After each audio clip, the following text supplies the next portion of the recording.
1 Kings chapter 20. The first victory over Syria. Now Ben-Hadad the king of Aram rallied his whole army. With him were 32 kings, besides horses and chariots. Then he marched on Shomron and laid siege to it. He sent messengers inside the city to Achav king of Israel, to say to him, "Here is the message from Ben-Hadad. Your silver and gold are mine, also your wives and your best children are mine." The king of Israel answered, "Just as you say, my lord, king, I am yours, along with everything I own." The messengers returned and said, "Here is Ben-Hadad's response. I sent you a message to hand over your silver, gold, wives and children to me. But I am going to send my servants to you tomorrow around this time. They will ransack your house and the houses of your servants, and whatever they see that they like they will seize and remove." Then the king of Israel summoned all the leaders of the land and said, "Please take notice. Do you see how this man is trying to make trouble? First he demanded my wives, children, silver and gold, and I denied him nothing." All the leaders and all the people said to him, "Don't listen, and don't agree." So he said to Ben-Hadad's messengers, "Tell my lord the king, I will do all that you asked of me the first time, but this I cannot do." The messengers left and brought word back to him. Ben-Hadad then sent this message to him, "May the gods do terrible things to me and worse ones as well if there's enough dust in Shomron to give each of my followers a handful." The king of Israel answered, "Tell him, he who is putting on his armor shouldn't boast as if he were taking it off." It happened that Ben-Hadad received this message when he was drinking, he and his kings, in the field barracks. He ordered his servants, "Take up your battle positions." So they got ready to attack the city. At that moment a prophet approached Achav king of Israel and said, "Here is what Adonai says. Have you seen this vast army? I am going to give you victory over them today. Then you will know that I am Adonai." Achav asked, "Who will defeat them?" He answered, "This is what Adonai says, the young men who serve the district governors." He asked, "Who will start the fighting?" And he answered, "You will." He counted the district governors' young men. There were 232. After that, he counted all the people of Israel. There were 7,000. They set out at noon.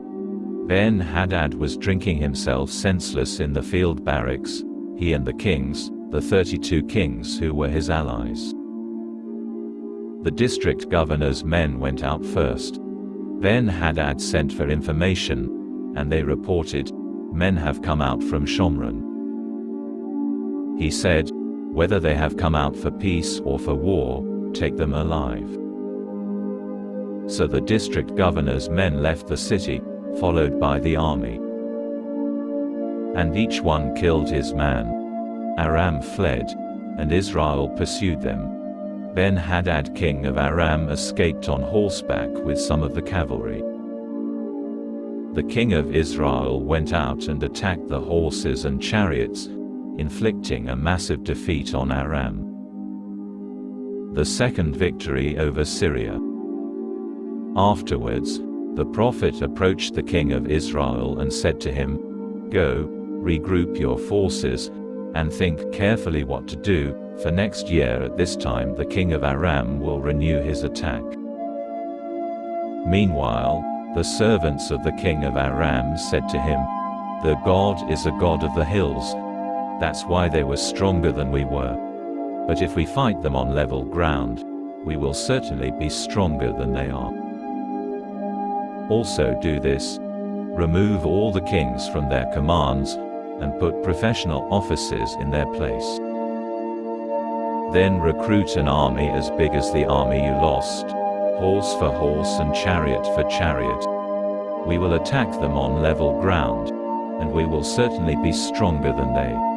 He heeded what they said and acted accordingly.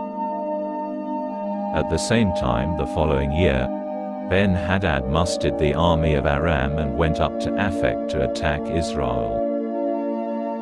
The army of Israel, already mobilized and supplied, went to meet them. But the army of Israel, encamped opposite them, looked like two herds of goats, while Aram filled the land. At this point, a man of God approached and said to the king of Israel, "Here is what Adonai says. Because Aram said that Adonai is a God of the hills but not a God of the valleys, I will hand over to you this entire huge army. Then you will know that I am Adonai." They remained in camp opposite each other for 7 days. On the 7th day, the battle began, and the people of Israel killed 100,000 soldiers of Aram in a single day.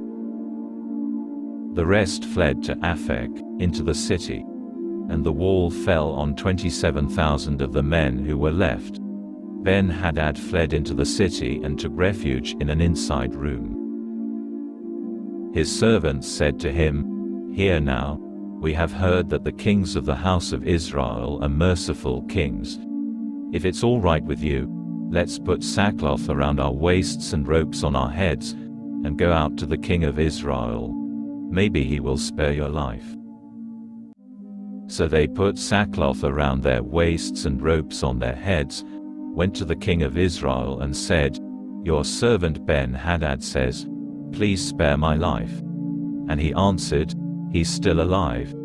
He is my brother." The men took this as a promising indication and seized on it to say, "Yes, Ben-Hadad is your brother." Then Achav said, "Go, and bring him here." Ben-Hadad went out to him, and Achav had him climb up into his chariot. Ben-Hadad said to him, "I will return the cities my father took from your father. Also you can set up markets for trade in Damasek, as my father did in Shomron. If you put this covenant in writing," said Achav, "I will set you free." So he made a covenant with him and set him free. One of the members of the prophets' guild said to another one, "By the word of Adonai, hit me." But the man refused to hit him. Then he said to him, "Because you didn't listen to the voice of Adonai, the moment you leave me, a lion will kill you." No sooner had he left him than a lion found him and killed him. The prophet went to another man and said, "Hit me." The man struck him a blow and wounded him. The prophet left and waited for the king by the road, disguising himself with a bandage over his eyes. As the king passed by, he called out to the king and said, "Your servant was on his way into the thick of the fighting when someone turned, brought a man to me and said, 'Guard this man. If he is missing, you will pay for his life with yours, or else you will pay 66 pounds of silver.' But while your servant was busy with one thing and another, he disappeared." The king of Israel said to him, "So that is your sentence. You have pronounced it on yourself." Quickly he removed the bandage from his eyes, and the king of Israel recognized him as one of the prophets. Then he said to the king, "Here is what Adonai says. Because you have let escape the man I had given over to be destroyed, you will pay with your life for his life and with your people for his people." The king of Israel returned home to Shomron resentful and depressed.